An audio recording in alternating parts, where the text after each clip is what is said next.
Subscribe చేసుకోండి. 31వ ప్రశ్న, currency ఏ జాబితాలో ఉంది? కరెన్సీ ఏ జాబితాలో ఉంది?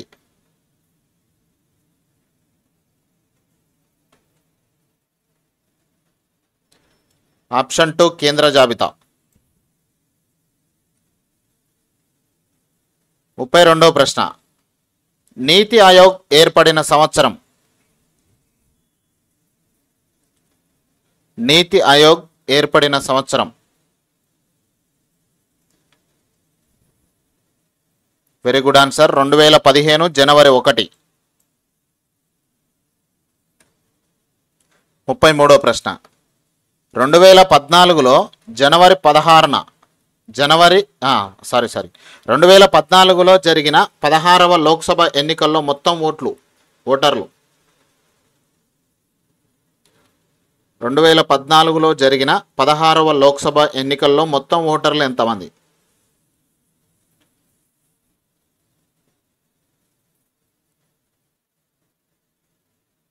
ఆప్షన్ 1 83,41,01,479 మంది.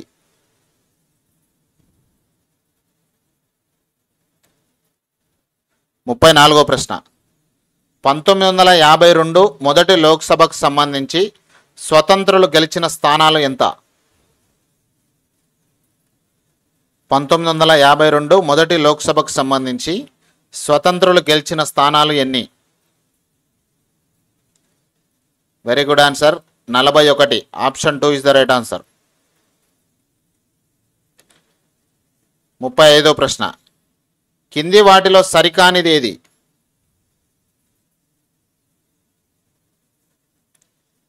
కింది వాటిలో సరికానిది.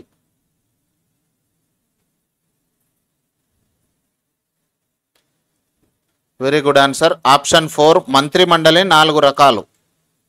ఇది సరికానిది. 36వ ప్రశ్న, ఏ రాజ్యాంగ సవరణ ద్వారా విద్యను ఉమ్మడి జాబితాలో చేర్చారు? ఏ రాజ్యాంగ సవరణ ద్వారా విద్యను ఉమ్మడి జాబితాలో చేర్చారు?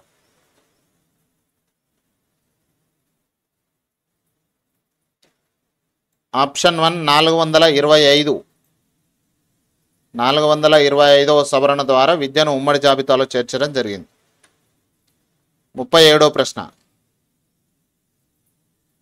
ద్రవ్య బిల్లులను రాజ్యసభ ఎన్ని రోజుల్లో ఆమోదించాలి? ద్రవ్య బిల్లులను రాజ్యసభ ఎన్ని రోజుల్లో ఆమోదించాలి?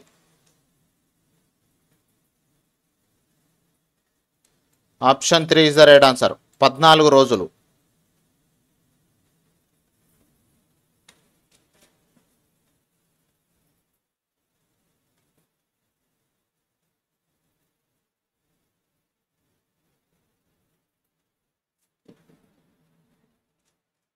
38వ ప్రశ్న, పార్లమెంట్ ఉభయ సభల సంయుక్త సమావేశానికి ఎవరు అధ్యక్షత వహిస్తారు? Very good answer. Lok Sabha speaker. Option 4 is the right answer. 39వ ప్రశ్న, సాధారణ బిల్లులు ఈ కింది ఏ సభలో ప్రవేశపెట్టాలి?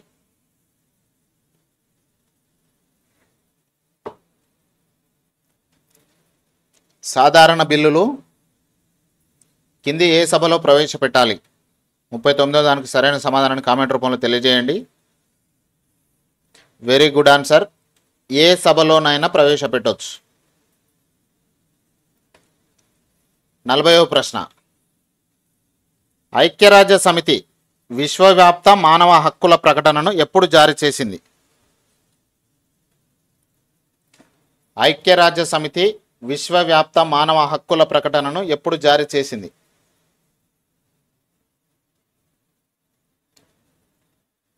Very good answer. 1948 అక్టోబర్ 10.